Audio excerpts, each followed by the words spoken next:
Battle of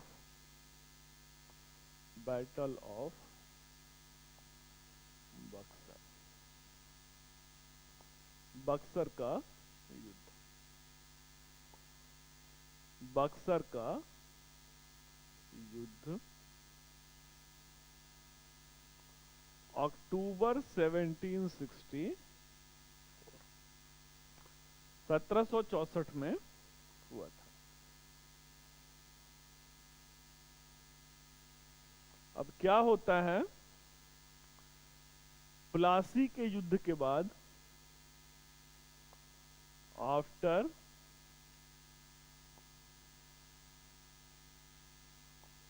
battle of Plassey,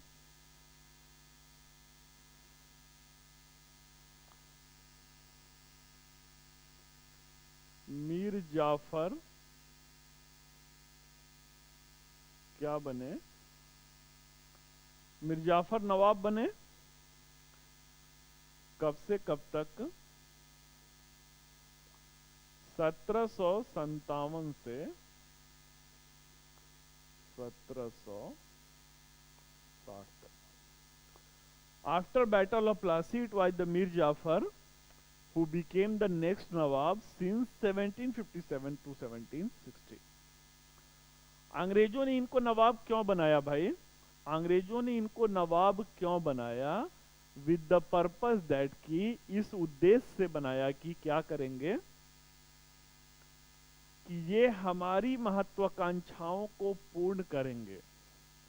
Mir Jafar will fulfil या he will accomplish all the ambition of the east India company. अब उनकी ambition क्या रहती है, उनकी महत्वाकांक्षा क्या रहता है? तो उनकी महत्वाकांक्षा, they were giving the priority of the economic benefit, आर्थिक लाभ के बारे में सोचते थे। फ्रांसीसी जो हैं वो राजनीतिक लाभ के बारे में सोचते थे। तो यहां पर मीर जाफर क्या रहता है? मीर जाफर अंग्रेजों की जो लालच रहती है उसको पूरा करता है। 50 लाख रुपया तो सेना को, ईस्ट इंडिया कंपनी को जो है वो गिफ्ट देता है। 2.34 लाख पाउंड रहता है। 2.34 लाख पाउंड जो है ही personally gifted to Lord Clive. ये आज के जमाने की रकम नहीं है, ये आज से 250 साल पहले जो है, 250 साल पहले की रकम है। तो उसको लगता है, मीर जाफर को लगता है कि इतना पैसा दे दिया हूं, अब इनका लालच जो है वो समाप्त हो जाएगा और मैं क्या रहूंगा, मैं नवाब बनकर आराम से पूरे जीवन जो है वो करूंगा। अंग्रेजों का क्या रहता है? They had the greediness, they had the endless greediness. उनके पास जो है उनकी लालच ऐसी थी जो कभी समाप्त ही नहीं हुआ। तो यहां पे इनकी लालच को पूरा करते करते, ये नवाब हैं, कोई कॉमन मैन नहीं है, इनकी लालच को पूरा करते करते इनको क्या करना पड़ा? इनको अपने राज दरबार के जो सोने के बर्तन थे उसे भी बेचने पड़े। Then after what happened? Then after he raised the hand that I am unable to fulfill your requirement, I am unable to fulfill your greediness। जैसे ही अंग्रेजों को लगता है, कंपनी को लगता है कि ये हमारी महत्वाकांक्षाओं को नहीं पूरा कर सकता है, अब क्या होगा? मिर्जाफर को रिप्लेस कर दिया जाएगा। मिर्जाफर रिप्लेस्ड, इन्हें प्रतिस्थापित किया गया। और कौन अगले नवाब बने भाई? तो इनके सन इन लॉ रहते हैं, इनके सन इन लॉ, इनके जो दामाद हैं, मीर कासिम को अगला नवाब बनाया गया। मीर कासिम कब से कब तक रहेंगे नवाब? 1760 से 1763 तक। अब मीर कासिम को क्या रहता है भाई? Mir Qasim had the visionary approach. ये जो है वो दूरदर्शी रहता है। इसे क्या लगता है, मीर कासिम को लगता है कि जो अंग्रेज हमारे ससुर के नहीं हुए हैं, मीन्स कि इनके फादर इन लॉ के नहीं, भाई उनके दामाद ही है ना, तो इनको लगता है कि जो मीर जाफर का नहीं हुआ वो हमारा कहां से होगा। उसे पता था कि हमको नवाब बनाने में there is the something selfishness. तो that's why what was the act of Mir Qasim, the first act of Mir Qasim was transfer of capital, transfer of capital, राजधानी का हस्तांतरण था।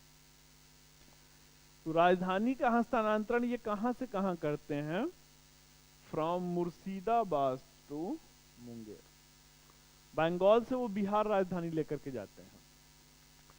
अगला इनका एक्ट क्या था, अगला एक्ट था उसी मुंगेर में जहां पे लेकर के जाते हैं, मुंगेर में इस्टेब्लिश्ड, वहां पर मॉडर्न आर्टिलरी की इस्टेब्लिश करते हैं। आधुनिक जो युद्धास्त्र रहता है, आधुनिक युद्धास्त्रों को स्थापित करते हैं, युद्धास्त्र के जो कारखाने रहते हैं उसे स्थापित करते हैं। अंग्रेजों को ये बात बहुत बुरी लग रही थी। अंग्रेजों को लगता है भाई कि ये राजधानी से हमसे दूरी क्यों बना रहा है, ठीक है। तो यहीं पे दे वेर द डाउटफुल कि why he is transferring the capital from Murshidabad to Munger. और जो ये सस्पिशियस उनका वो था, जो इनका शक था, वो और ज्यादा तीव्र होता है कि ये तो हमको चुनौती देने के लिए मॉडर्न आर्टिलरी स्थापित कर रहा है, आधुनिक युद्धक कारखाना ये हमारे तकनीक को चुनौती देने के लिए कर रहा है। और इसमें भी सपोर्ट फ्रांसीसियों से मिला हुआ था, ठीक है। अब अगला ये काम क्या करेंगे, the next act of the Mir Qasim, इनका अगला काम क्या रहेगा कि ही विल abolish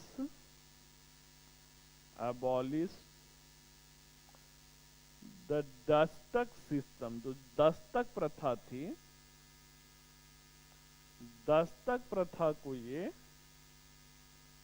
समाप्त करेंगे। अब दस्तक प्रथा क्या हो गया भाई, दस्तक प्रथा समाप्त हो गया। तो जब दस्तक प्रथा समाप्त हो, ये दस्तक प्रथा क्या था, 1717 ईस्वी में मुगल बादशाह फर्रुखसियर रहते हैं। तो मुगल बादशाह फर्रुखसियर जो रहते हैं, उन्होंने अंग्रेजों को क्या दिया था, ईस्ट इंडिया कंपनी को फ्री ट्रेडिंग राइट्स दिया हुआ था, मुक्त व्यापार का अधिकार दिया हुआ था। तो ऐसे में अब क्या होता है, ऐसे में जो है इस मुक्त व्यापार के अधिकार में अंग्रेज जो है मिसयूज कर रहे थे, दे वर मिसयूजिंग दैट दस्तक सिस्टम। वो कर क्या रहे थे, ये दस्तक जो फ्री व्यापार का पास रहता है, फ्री ट्रेड का जो पास रहता है, वो भारतीयों को औने पौने दाम में बेचा जा रहा था, भारतीयों को औने पौने दाम में बेचा जा रहा था। तो इस प्रकार क्या रहता है, इस प्रकार जो अमाउंट, जो पैसा नवाब के खजाने में आना चाहिए, वो पैसा अंग्रेजों के पास जा रहा था, कंपनी के पास जा रहा था। तो ऐसे में क्या होता है भाई, ऐसे में जो है ये दस्तक प्रथा को समाप्त करते हैं। अंग्रेज क्या होते हैं, अंग्रेज अब इनसे इरिटेट हो जाते हैं। जब अंग्रेज इरिटेट होते हैं तो इनको क्या करेंगे, once again Mir Qasim was replaced, ठीक है। मीर कासिम को वंस अगेन जो है पद से हटा दिया जाएगा, एंड मीर जाफर को फिर से क्या किया जाएगा, Mir Jafar will become the next nawab. एक साइकिल पूरा हो गया भाई ना, एक साइकिल जो है वो पूरा हो गया कि मीर कासिम आते हैं, मीर कासिम को फिर से हटा दिया जाता है, मीर कासिम की जगह फिर से मीर जाफर आ जाते हैं। अब Mir Qasim was the absconder. Absconder means कि वो क्या रहते हैं, वो भगोड़ा रहते हैं। अब यहां से निकलते हैं तो कहानी जरा सुनिएगा। अब मुंगेर से निकलते हैं तो भग के कहाँ आएंगे, भग करके अवध में आएंगे। अवध के नवाब के पास आएंगे। Who was the Nawab of the Awadh? तो अवध के नवाब जो है वो सुजाऊ दौला रहते हैं। कौन रहता है? सुजाऊ दौला रहते हैं। अब अवध के नवाब सुजाऊ दौला से ये क्या कहते हैं? कहते हैं कि आज ये हमारे साथ हुआ है कि अंग्रेजों ने हमें जो है वो किया है, मतलब मिसयूज कर रहे हैं, हमारी इकोनॉमी को कैप्चर कर रहे हैं। कल वो आपके यहाँ पे आएंगे और आपके ऊपर भी पॉलिटिकल डोमिनेशन करेंगे, राजनैतिक जो है अधिनायकत्व स्थापित करेंगे। अवध के नवाब को लगता है कि बात सही कह रहा है। क्यों? क्योंकि ये परदेसी हैं और जहां भी दुनिया में जा रहे थे वही काम कर रहे थे, साम्राज्यवाद। तो अवध वाला कहता है कि इनको भी अपने साथ में ले लेते हैं। जो दिल्ली में कौन रहते हैं? दिल्ली में मुगल बादशाह रहते हैं। मुगल बादशाह कौन रहते हैं? शाह आलम सेकेंड रहते हैं। तो इस तरीके से क्या होगा, इस तरीके से एक ट्रिपल अलायंस फॉर्म किया जाएगा, एक त्रिगुट संधि फॉर्म किया जाएगा। There was the triple alliance, triple alliance क्या रहता है भाई?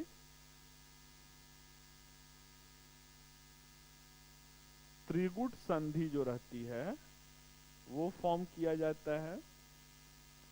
इस त्रिगुट संधि में कौन रहता है? इस त्रिगुट संधि में मीर कासिम बंगाल से,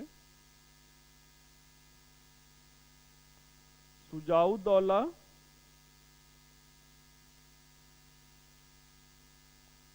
सुजाऊ दौला अवध से, and Shah Alam second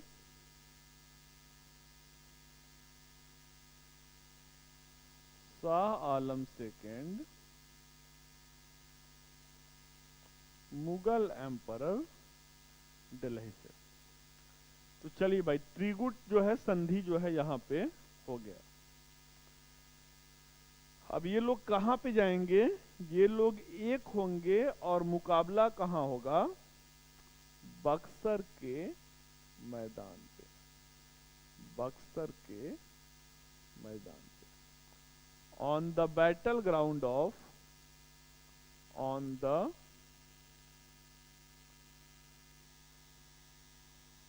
battle ground of Buxar. Buxar के मैदान पे युद्ध होगा। इधर से अंग्रेजों की तरफ से कौन रहेगा, या ईस्ट इंडिया कंपनी की तरफ से कौन रहेगा? तो कान खोल के सुनना है, क्वेश्चन पूछा गया है। इट वाज द, क्लाइव नहीं रहते हैं, क्लाइव क्लाइव पलासी में लड़े हुए थे। यहां पे कौन रहता है? यहां पे हेक्टर मुनरो रहते हैं। यहां पे हेक्टर मुनरो रहते हैं।